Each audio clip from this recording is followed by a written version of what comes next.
Olá, eu me chamo Jéssica Leite e venho compartilhar hoje com vocês um pouquinho da minha perspectiva quanto a estudos de futuros e foresight como pesquisa aplicada, tanto no contexto da academia quanto no contexto do setor privado.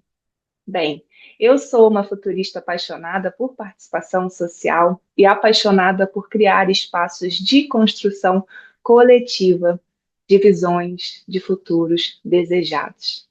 Então, eu falo com vocês a partir de um background muito múltiplo e eu vou falar um pouquinho mais sobre esse lugar de onde eu falo para que vocês compreendam o porquê eu trago o que eu vou trazer da forma como farei nos próximos minutos. Bem, então, vou compartilhar a minha tela para a gente começar esse momento de transbordar.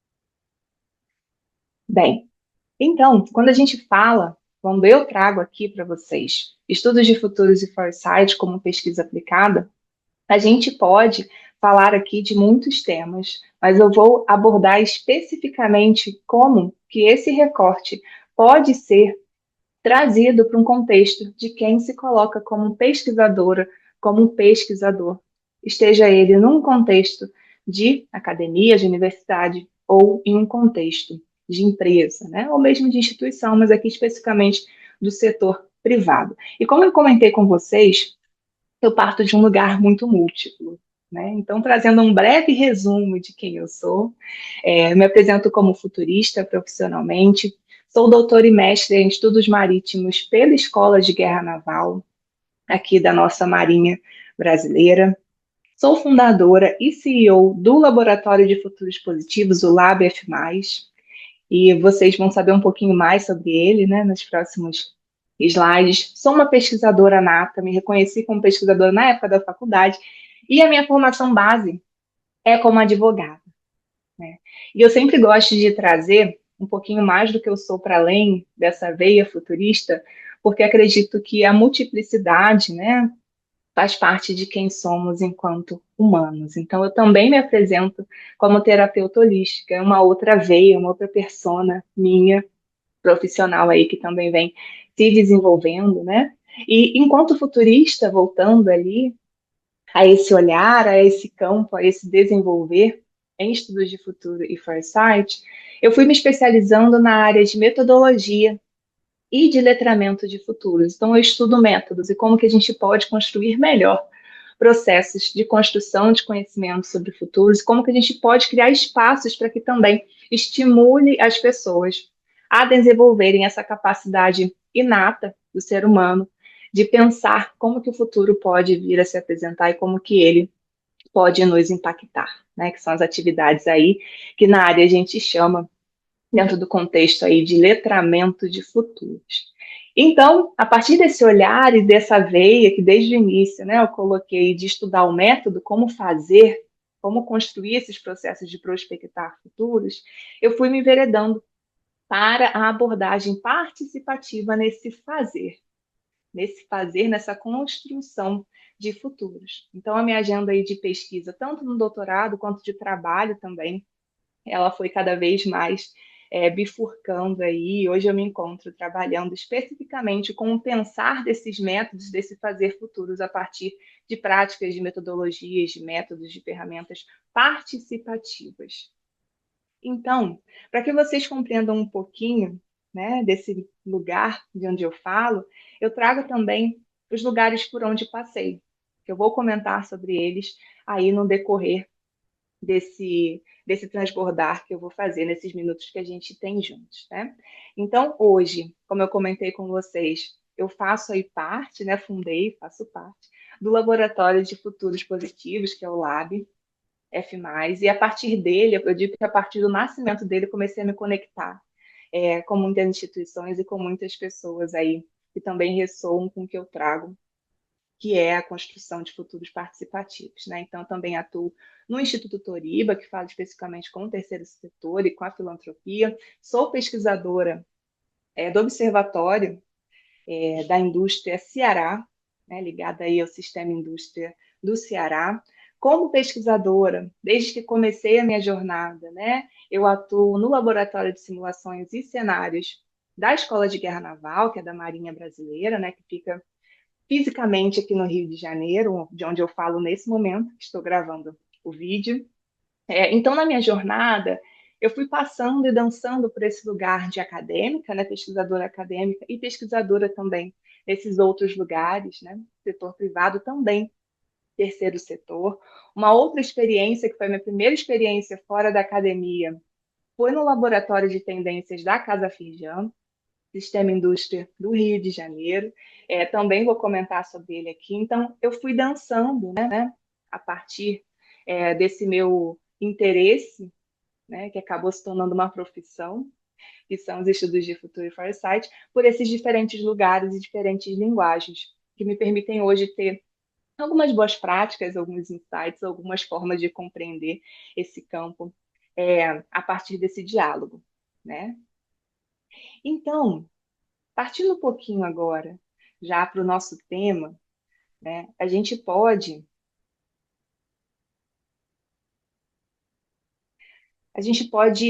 entender um pouquinho melhor como que eu atuo a partir do Lab F+. Eu comentei com vocês que eu me apaixonei, sou apaixonada por construir futuros de forma participativa, por práticas participativas, né? E em meio a essas paixões chegou um dado momento em que eu precisei transbordar e nasceu assim essa outra pessoa, né? Que é esse empreendimento social, que é o Laboratório de Futuros Positivos, que traz os estudos de futuro e foresight participativos enquanto instrumento para auxiliar as empresas e as instituições também a tomar decisões pautadas em insumos gerados com a aplicação desses conhecimentos, dessas ferramentas de estudos de futuro e foresight nos trazem a partir de uma abordagem participativa, né? Então, no Lab, a gente oferece essa expertise de construir espaços de cocriação de futuros para auxiliar as empresas não apenas a ter acesso a informações estratégicas para elas, mas também a construir junto com quem elas querem ter ali ou com quem elas têm enquanto público para gerar valor, né? Então, a gente fala aqui, especialmente com quem quer produzir projetos de impacto socioambiental, trazendo os estudos de futuro foresight participativos aí enquanto meio para que a gente consiga se aproximar dessas pessoas para as quais se quer gerar valor, e a partir, então, desse espaço de construção, né, daquilo que se deseja enquanto coletivo, que aquele público deseja enquanto futuro, se constrói aí um processo de tomada de decisão para a construção de um portfólio de projeto de impacto que realmente faça sentido para aquelas pessoas, né? Então, é trazer o público-alvo para dentro do processo de tomada de decisão, aqui especificamente de projetos de impacto socioambiental, só que esse processo também pode ser replicado para outras ações, né? Então, a gente trabalha ali no nosso cerne com esse convite, né? Vamos co-criar visões desejadas e a partir delas a gente propõe soluções enquanto empresa, enquanto instituição e também enquanto indivíduo, né? Então, o Lab ele tem esse nome e se coloca enquanto empreendimento social, porque a gente, antes de tudo, faz um grande convite para que a gente, enquanto coletivo, pense o que a gente deseja, o que a gente tem de interseção daquilo que se deseja para o futuro, e então, a partir das ferramentas, das possibilidades de cada ser, né? Ser PJ, ser pessoa física, a gente consiga propor soluções que realmente façam sentido para gerar uma realidade melhor, né? Ao final, eu coloco informações sobre as nossas redes, sobre o meu e-mail também, para quem tiver interesse de conversar um pouquinho mais sobre como que a gente faz isso no Lab. Então, a partir, né, é, das lentes que trago, do background que trago, do olhar que o Lab também traz, eu vou compartilhar aqui com vocês essa abordagem para os estudos de futuros e foresight enquanto pesquisa, o fazer pesquisa. E aqui quem está me ouvindo, né, que trabalha na academia, que se coloca enquanto pesquisador, enquanto acadêmico, eu acho que vai se identificar em muitos momentos, porque eu gosto muito de trazer para os estudos de futuro e foresight essa consciência do fazer pesquisa enquanto um processo sistematizado de construção de conhecimento, né?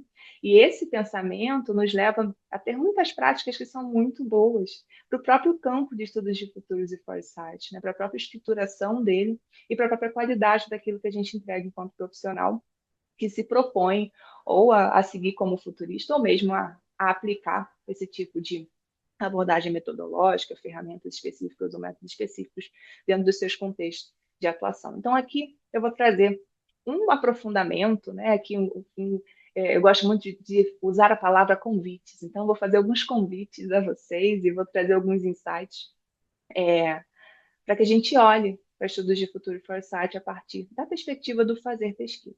Então, futuros enquanto pesquisa é o que a gente vai tratar aqui nos minutos que temos.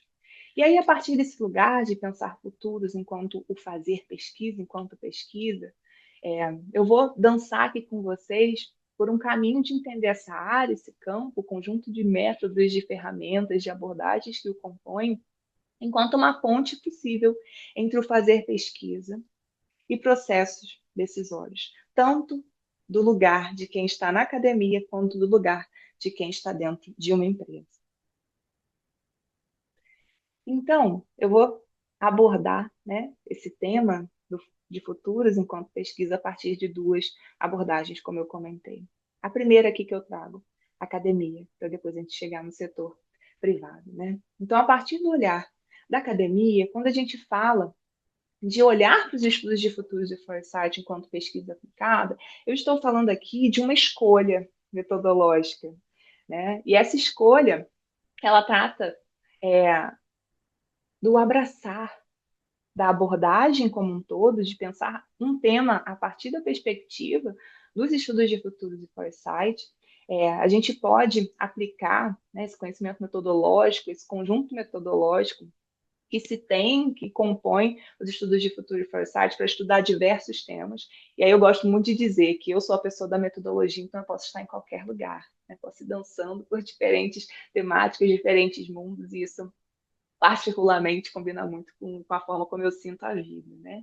Então, quando eu falo de pesquisa aplicada no contexto da academia, eu estou falando de uma escolha metodológica, eu estou falando da escolha de estudar um tema a partir dessa abordagem, né? Porque a gente tem muito fundamento teórico e também metodológico dentro do campo, então estou falando dessa escolha, dessa abordagem que compõe esse campo. E eu também estou falando sobre um desenho de uma metodologia específica.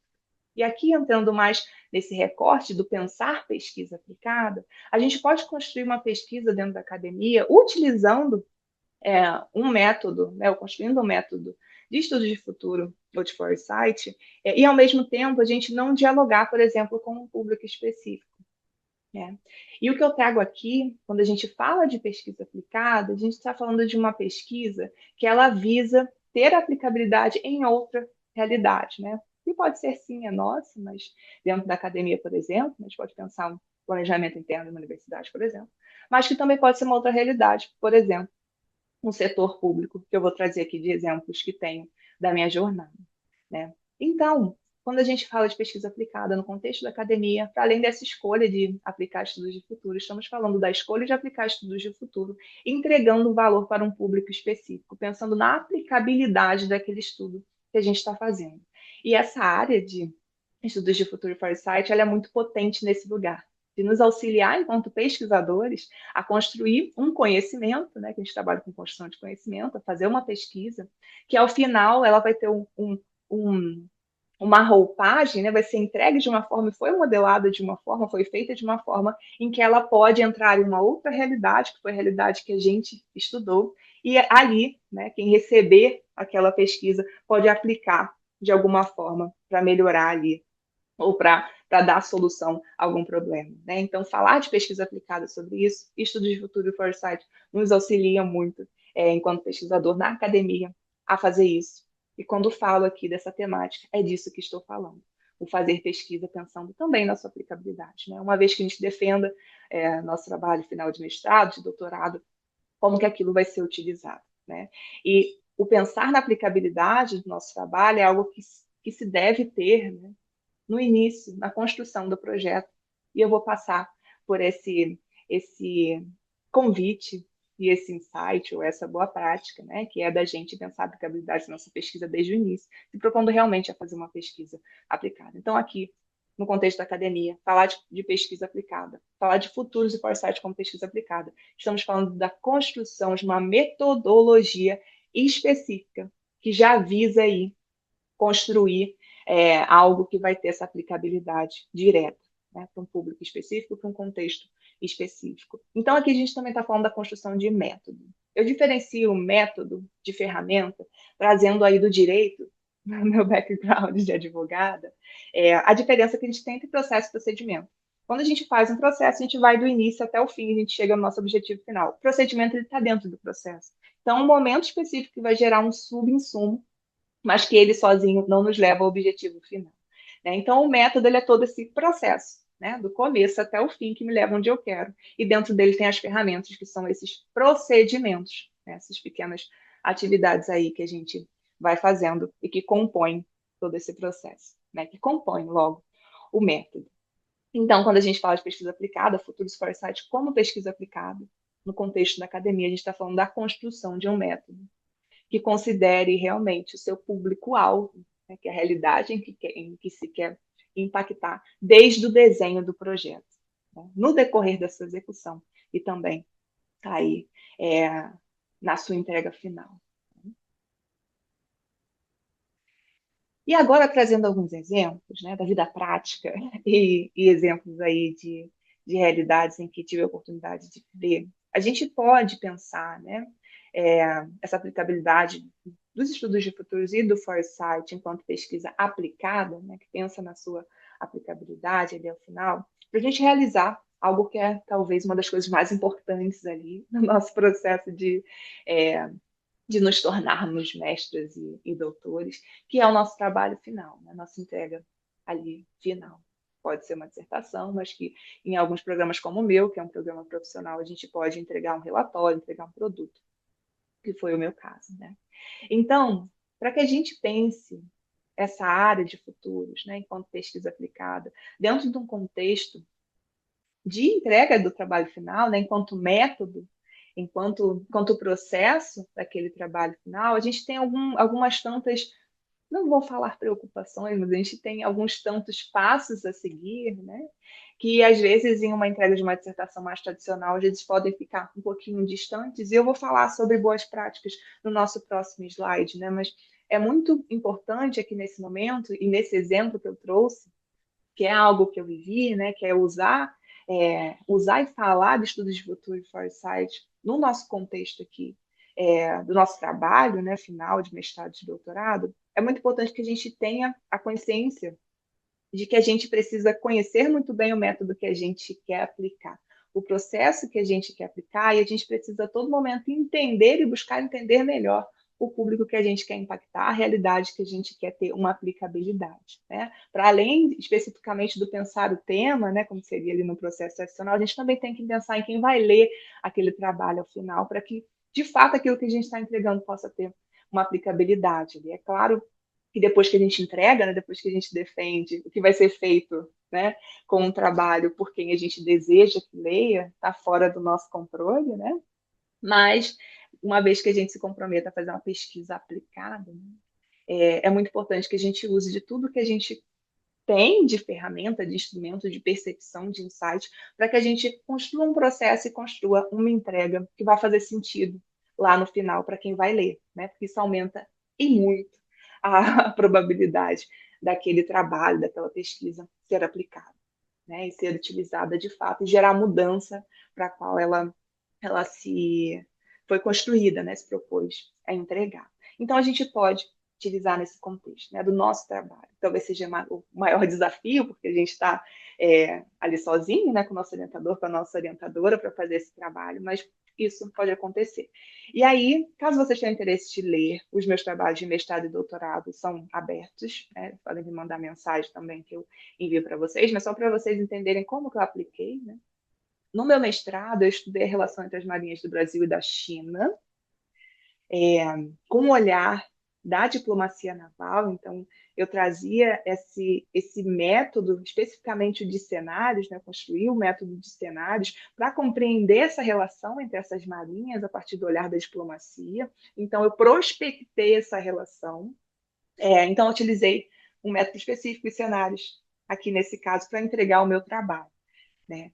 E a escolha desse método específico é porque eu queria construir um conhecimento que pudesse ser utilizado por esses dois atores que fazem parte desse contexto que eu estava estudando, né, as marinhas do nosso país e a Marinha da China, né, para além de contribuir para o campo de diplomacia. Inevitavelmente a gente passa por um levantamento teórico e também prático, né, do que está acontecendo e do que é diplomacia. Aqui no meu caso, especificamente, diplomacia naval, né, que dança também ali com diplomacia de defesa. Então, eu apliquei e escolhi esse método para que eu conseguisse ter essa amba contribuição, né? Construir um conhecimento que vai contribuir para a área, né, enquanto academia, mas que também vai contribuir para quem toma a decisão sobre diplomacia naval. Né? E aí, algo que eu gosto sempre de chamar atenção, né, especificamente nesse trabalho, é que quando eu cheguei ali no momento de desenhar os meus cenários, eu escolhi um formato específico que é utilizado dentro das marinhas para uma comunicação diplomática. Então, a história que eu contei, ela foi contada dentro desse formato. Né? E quem tiver curiosidade pode ir lá conferir. Né? Os 4 cenários ali, eles foram contados nesse formato de documento que normalmente transita aí dentro dos países para o compartilhamento de informações, né? Ali no contexto das estruturas de diplomacia. E no meu doutorado, eu já enveredei para estudar método. Então, eu estudei como que a gente ali, né, o setor específico de defesa, que elabora os nossos cenários de defesa, que de 4 em 4 anos no Brasil, a gente tem aí essa missão de construir cenários de defesa para instrumentalizar o nosso processo de planejamento estratégico do setor. Então, como que as pessoas que normalmente ficam responsáveis por isso constroem esses cenários foi algo que eu me dediquei a estudar especificamente como que a gente pode, de fato, implementar processos participativos na construção desses cenários. Então, eu estudei método, como que a gente poderia, de fato, implementar a participação no processo de desenho dos cenários de defesa brasileiros. Então, eu desenvolvi um modelo de participação que tem ali um passo a passo que esse tomador de decisão, que essas pessoas normalmente são encarregadas de construir esse produto, que são os cenários de defesa, podem gerar um processo participativo de prospecção, né, de construção de cenários.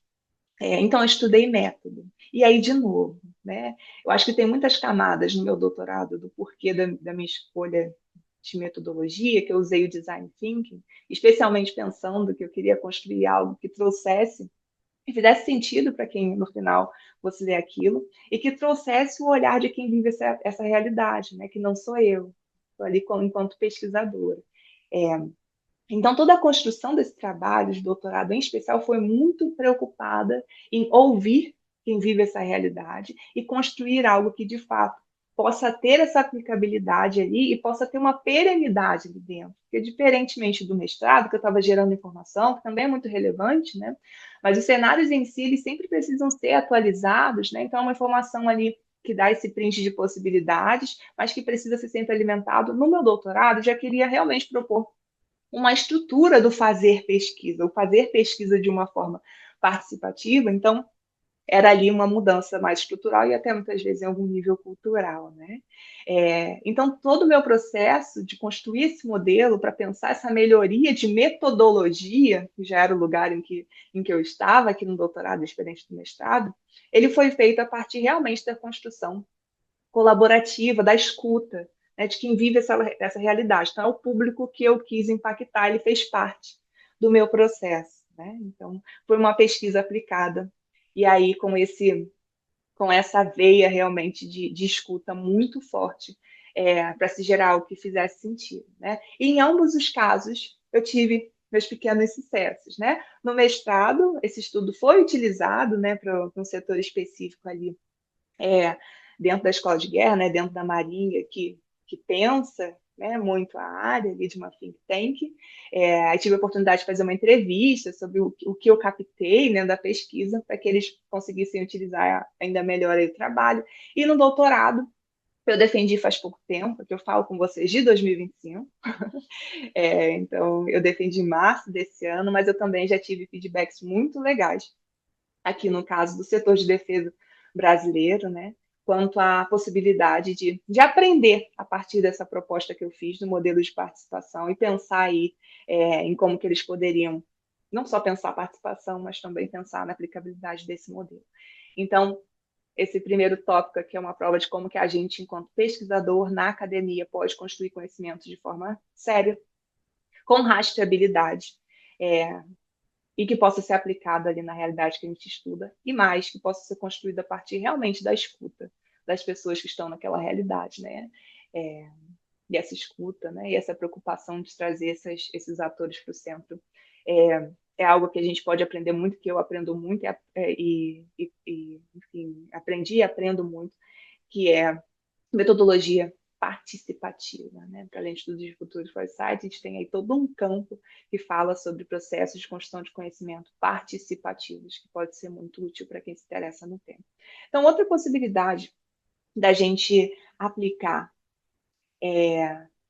essa abordagem de pesquisa, né, aplicada no contexto da academia é através de grupos de pesquisa. Eu também tive a oportunidade de fazer, né? Então, no Laboratório de Simulação de Cenários da Escola de Guerra Naval, foi onde eu comecei comecei a me aprofundar em estudos de futuro e foresight, desde o início já estudando método. E lá a gente tem alguns tantos projetos muito bacanas que têm essa veia de gerar algo com aplicabilidade aqui especificamente, não só no contexto da Marinha, mas no contexto do setor de defesa nosso e também de outros países, né? Então a gente tem lá grupos de pesquisa que fazem, né, processos de pesquisa tradicionais sobre temas específicos. Só que a gente tem muitas iniciativas, aí todas têm seus ciclos, né, de gerar algumas saídas a partir das leituras que a gente tem feito e pensando na linguagem de quem a gente quer impactar, que são especialmente tomadores de decisão na área de defesa. Né? Também a gente produz saídas acadêmicas, artigos, etc. Só que também, né, desde que eu entrei, eu tenho tido a oportunidade de estar em muitos projetos que pensam essa saída do grupo de pesquisa como também uma saída que possa ter aplicabilidade para quem toma decisão nas temáticas que a gente estuda. Então, é uma outra possibilidade de pensar a pesquisa aplicada de futuros e foresight, dentro do contexto da academia. Outra forma, projetos específicos de pesquisa, né? Que são aí submetidos a editais. Então, a CAPES tem muita coisa legal, né? O CNPq tem muita coisa bacana, tem editais de pesquisa, e eu, particularmente, já participei de dois em que se pedia que a gente solucionasse um problema específico ali, no caso da defesa, né? Então, de algum setor correlato a ela, né? O setor privado também está dentro de defesa, né? E tantas outras vertentes também estão dentro de defesa. Então, eu tive a oportunidade de participar de projetos que eram voltados a problemas específicos ali do setor público e que reuniu civis, não só civis, agentes públicos e pessoas de muitos setores da nossa sociedade para pensar a solução ali. E aí, um case especial que também está ligado ao meu doutorado é a construção de uma rede de monitoramento aí, de sementes de futuros, né? Que são essas mudanças aí emergentes e tendências, etc. Então, a gente trabalhou na construção dessa rede para alimentar também o processo de planejamento estratégico de defesa, a construção de cenários, mas muito para além dela também, né? Então, pensar projetos que vão concorrer a editais e que trabalham questões ali, ou do setor privado ou do setor público, também é uma forma da gente produzir pesquisa aplicada, né, no contexto da academia. E muitas vezes é um requisito, né, desses editais. Então, gente, pensando em boas práticas, eu comentei com vocês aqui sobre algumas das experiências que eu tive, sem me aprofundar muito em cada uma delas. É, e o que eu trago aqui para vocês são algumas poucas boas práticas, mas que são insights, né, coisas que eu fui aprendendo com o tempo a partir desse conjunto de experiências, né, que eu achei interessante trazer esse pupurri para vocês, né, porque todos me auxiliaram a chegar nessas pequenas, não conclusões, mas considerações finais, ou mesmo é, é, conjunto, né, realmente de práticas que são interessantes da gente ter. Aqui, no caso, especificamente, quando a gente quer produzir, quer se comprometer a produzir pesquisa aplicada, pesquisa de futuro de foresight, aplicada no contexto da academia. Então, algo que eu aprendi como sendo muito importante, que eu sigo entendendo como sendo importante até então, é a gente criar esse diálogo direto quando a gente vai fazer pesquisa com aquele público que a gente quer impactar, né? E aí esse diálogo direto, ele é importante tanto no momento que a gente está tentando entender o problema, né? Então é claro que às vezes a gente não tem acesso a atores que vivem aquela realidade, né? Mas é importante tentar meios de chegar nessas pessoas e é algo que eu me interesso muito, né? Como chegar em comunidades, em conjuntos de atores ali, em que às vezes a gente não tem ainda esse laço criado, né? Mas é algo importante quando a gente vai fazer pesquisa, especialmente pesquisa aplicada. Então, o diálogo é muito importante, né? Nesse pré e também nesse durante. Tem diversas ferramentas que vocês podem se aprofundar em como trazer essas pessoas para dentro. Vocês podem, ao máximo, fazer workshops, né? Diferentes níveis de workshop em diferentes momentos da pesquisa, ou vocês podem fazer entrevista, ou grupos focais, etc. Tem diversas formas de gerar esses diálogos, mas o diálogo é muito importante a todo momento para escutar aquilo que a gente não consegue ler nos livros, nos artigos, etc., sobre determinada realidade, né? E essa conversa ela acaba sendo ainda mais importante quando a gente está falando de pesquisar futuros, né? Porque a gente está falando realmente de algo que é incerto, né? Então, quanto mais longe a gente olha, mais difícil é a gente encontrar sinais em algo que está ali escrito tacitamente, né? Eu gosto muito de trabalhar com conhecimento tácito e explícito. Então, o conhecimento explícito, ele já está escrito, né? O conhecimento tácito, ele está dentro da gente, ele sai a partir do momento que há ali alguma provocação, né? Ou quando alguém pergunta alguma coisa para a gente. É, então, quando a gente fala de futuros, a conversa é muito importante, né? E aí, algo também muito importante é vocês se preocuparem em construir processos com rastreabilidade. Isso é algo, né, que a construção do conhecimento científico nos pede.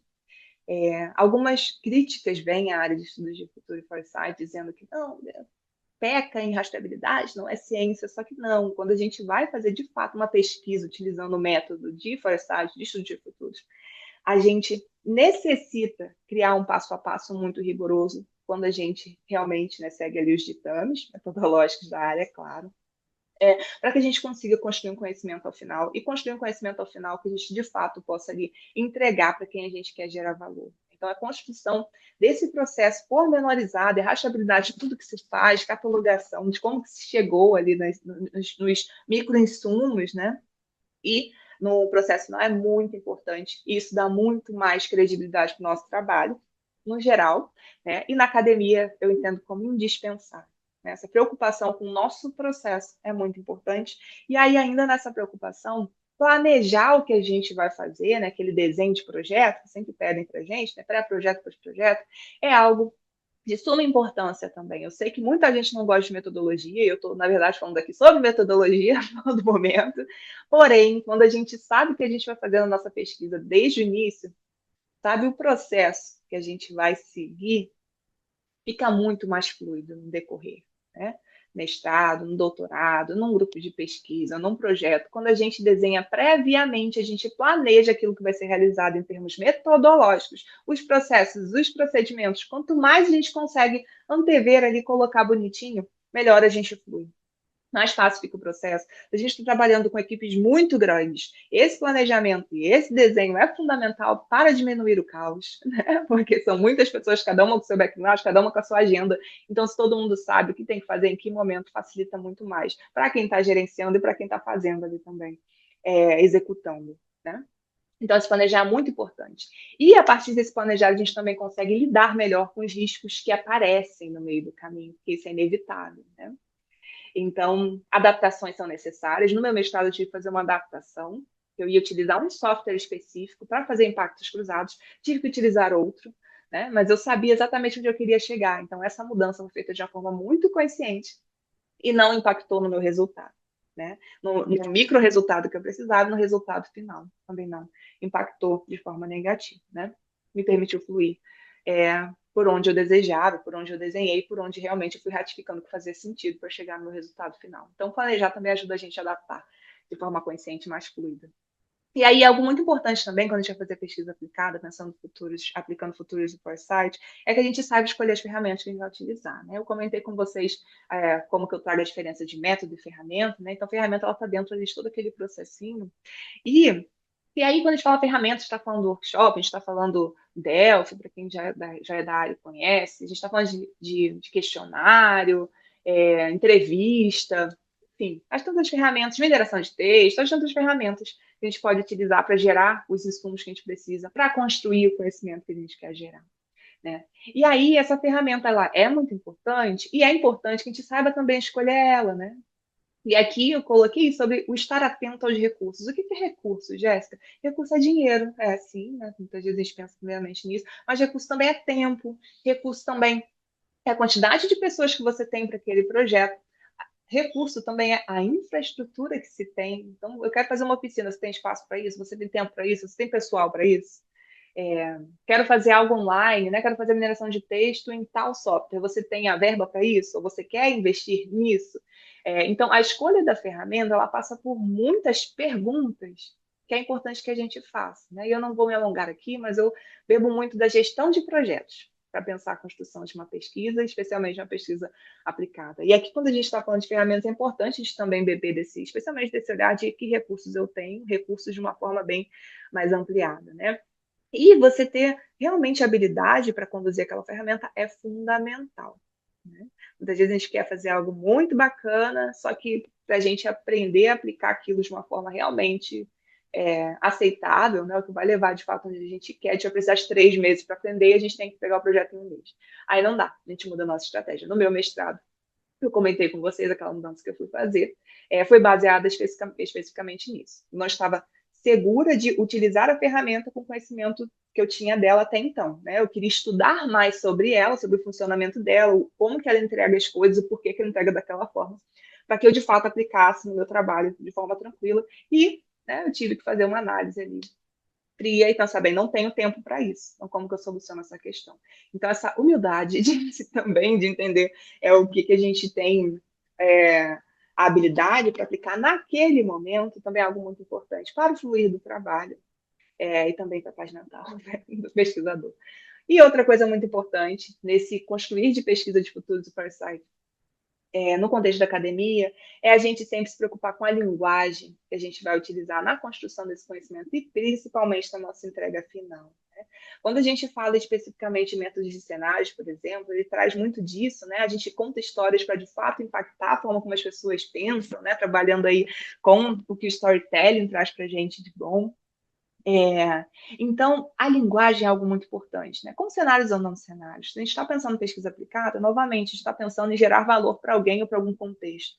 Então, a gente tem que entender como que essas pessoas se comunicam, que tipo de documento que roda ali, para que a gente também aprenda qual formato a gente pode usar quando a gente está construindo cenários, por exemplo, como eu comentei com vocês, que eu considerei lá no meu mestrado. Então, a linguagem, aí linguagem falando forma, linguagem falando também palavras, né? Formato é relatório, é um texto corrido, ou é um documentário, tudo isso é linguagem, né? Então, pensar a linguagem dessa pesquisa é algo fundamental para que ela, de fato, tenha maiores chances de ter aplicabilidade aí no lugar onde a gente quer que ela tenha aplicabilidade.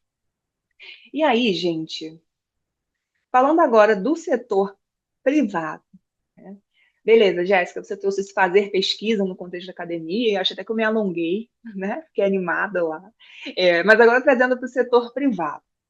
Quando a gente pensa futuros e foresight enquanto uma pesquisa aplicada dentro do setor privado, dentro das empresas, né? O que a gente está falando?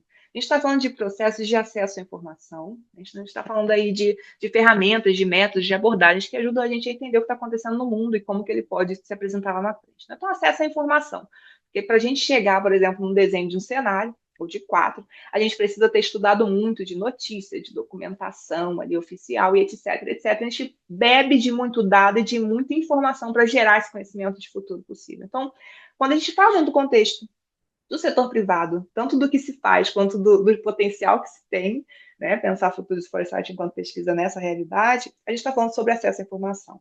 E a gente também está falando de tomada de decisão. A área de estudos de futuro e foresight, como eu comentei, ajuda a gente muito a pensar em pesquisa aplicada, porque ela nasce com esse olhar. Né? Então, vocês vão ver muitos textos, para quem não é da área, né, que trata ali do foresight, trata dos cenários, dentro de processos de planejamento estratégico, por exemplo, que eu vou também tratar com vocês nos próximos slides. Então, quando a gente está falando aqui de pesquisa aplicada, a partir da abordagem de futuros foresight, no contexto do setor privado, a gente também está falando de insumos para tomada de decisão. A gente está falando de processos, formas como a gente toma decisão dentro de uma empresa. E a gente está falando sobre modelo mental, como que a gente entende o mundo. Também, quem não estudou a área, quem é da área, já viu muito falar aí sobre como Os cenários, especificamente, né, auxiliam a mudar o modelo mental do tomador de decisão, que é a forma como a gente vê o mundo, como a gente responde ao mundo. Pensar futuros, inevitavelmente, por cenários ou não, por levantamento de tendência, não importa muito o caminho, nos auxilia a sair desse lugar comum e logo a pensar de forma diferente, entender o mundo de forma diferente, ou mesmo conhecê-lo a partir de outros olhares, né? Impacta no nosso modelo mental. E a gente está falando de inovação também aqui. A gente fala de pesquisa aplicada aqui nessa realidade, né? A gente está falando da identificação de oportunidades para inovar, oportunidades para a empresa se manter aí em movimento. Então, processos de pesquisa, né, de futuros, de foresight, eles também devem, dialogam com as áreas de inovação. Né? Pensando aí que para inovar a gente também tem que estar atento ao que está acontecendo e para inovar a gente também tem que entender quem é o nosso público. Né?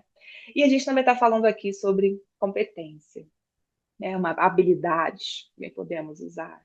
Quando a gente fala do desenvolvimento, que especificamente, né, das competências de quem está dentro de uma instituição em estudos de futuro e foresight, inevitavelmente a gente está falando do trabalhar, do olhar do pesquisador, o trabalhar do olhar daquele que analisa, o olhar daquele que entende os acontecimentos do mundo de forma sistêmica, né, e em toda a sua complexidade. Então, a gente está falando aqui também de análise sistêmica, análise crítica e da própria análise ali do pesquisador, aquele que busca, aquele que conecta. Né?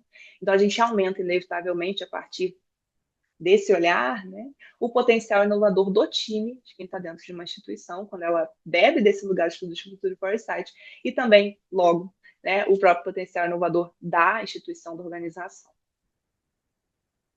E aí, quando a gente começa a pensar na aplicabilidade, né, em como que essa pesquisa aplicada de futuros, de estudos de futuros e foresight, ela se apresenta, né, no setor privado, aqui eu trago novamente alguns cases, algumas experiências que eu tive enquanto profissional e também coisas que vi aí enquanto pesquisadora. Né?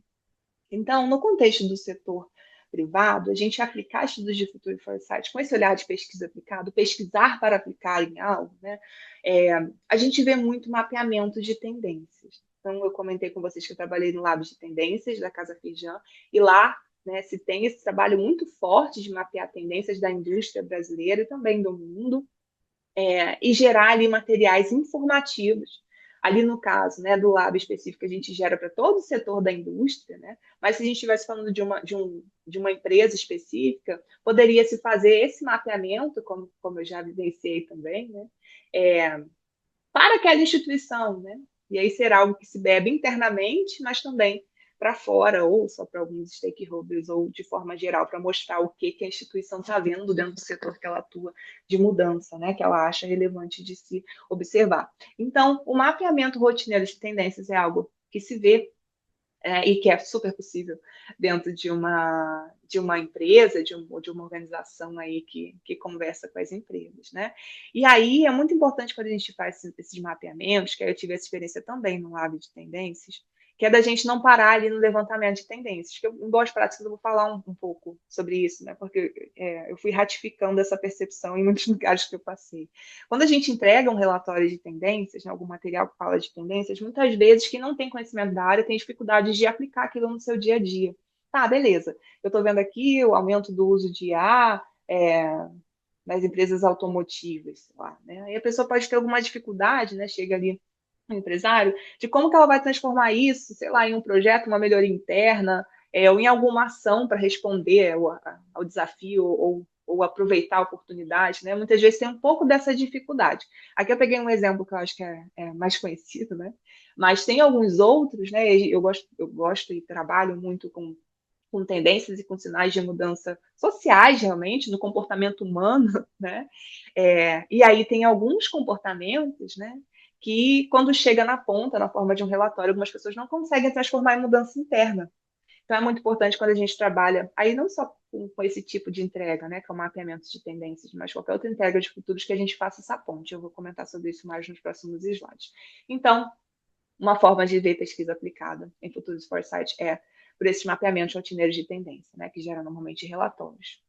Outra forma, planejamento estratégico. Eu já trabalhei com consultorias, especificamente com a empresa Amazon, né, que é uma empresa pública aí, é, e me foi demandado ali nela, né, e também em outras realidades, a construção de cenários para instrumentalizar o processo de tomada de decisão deles no planejamento estratégico, né? Então, eles fazem planejamento, cenários é uma fase específica, né? Então, a pesquisa de futuros ali, o foresight, é uma fase específica do processo de planejamento estratégico. E aí, de novo, quem já é da área ou quem vai começar a ler, né, a gente vê muito, né, se falando de foresight, dentro desse contexto de planejamento estratégico. Então, a gente tem aí os trabalhos de Godet, que traz aí a escola francesa da perspectiva, por exemplo, né, que traz essa aplicabilidade para o pensar futuros, né, para os estudos de futuros, em conexão com o planejamento estratégico. Então, vocês podem encontrar ali um passo a passo dele de como que a gente vai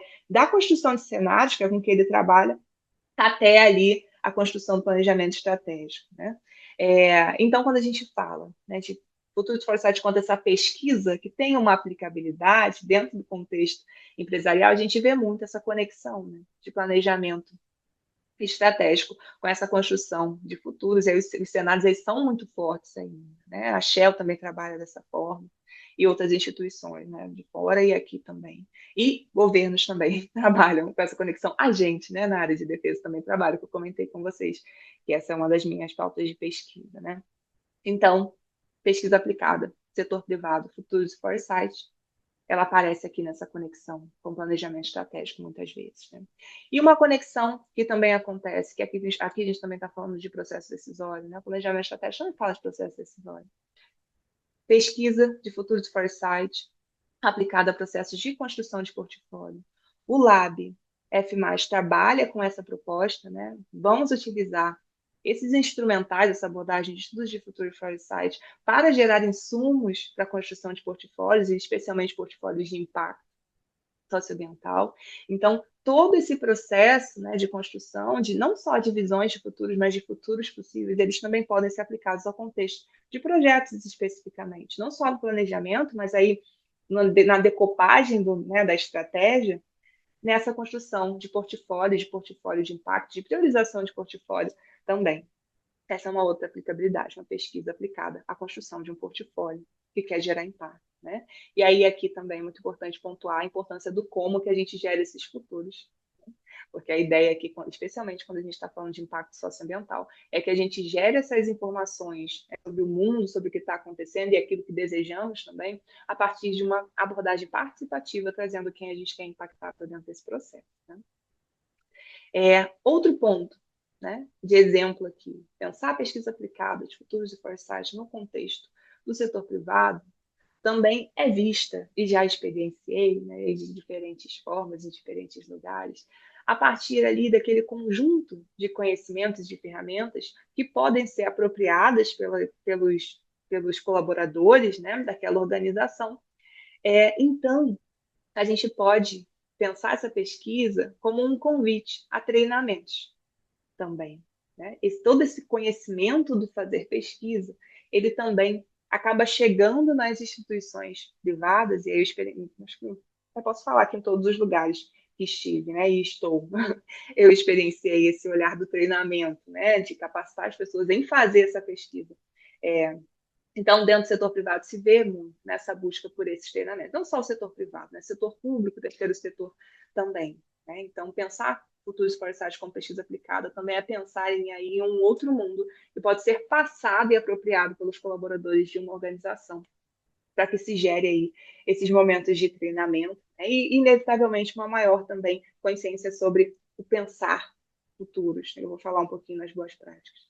Outra forma que a gente vê, né, de aplicação no setor privado de estudos de futuro foresight enquanto pesquisa aplicada, né, quando todos esses processos do fazer pesquisa, do pensar futuro, ele passa também por um compromisso ou interesse de engajar diferentes públicos ou stakeholders especificamente dentro de alguma temática. Né? Então, tem alguns eventos que às vezes são mais curtos, né?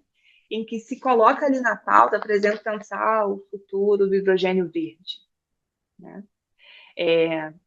E aí leva-se aquele tema, né, para ser debatido a partir de um olhar prospectivo, com um público selecionado e com certa diversidade e representatividade, para que engaje aquelas pessoas, não só muitas vezes no tema, mas que também as engaje a partir de uma visão única, ou, enfim, cocriada de futuro, né? Não existe uma visão única, mas, enfim, a gente pode cocriar, né, aqueles pontos em comuns nossos.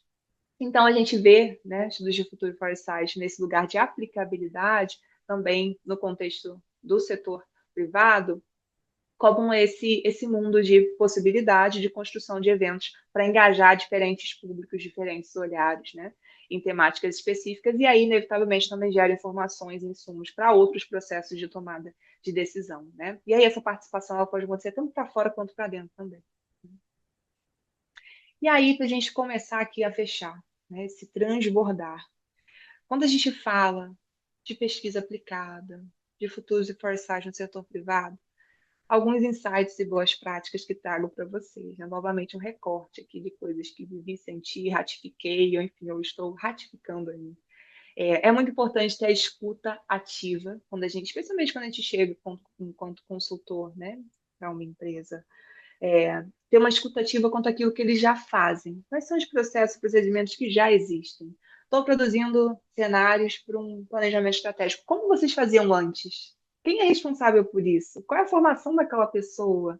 Quais softwares vocês usam? Então, essa escutativa, especialmente quem está vindo de fora, é muito importante. Ou para quem já está dentro, quer propor alguma mudança, também conhecer a fundo como que as coisas são feitas é muito importante.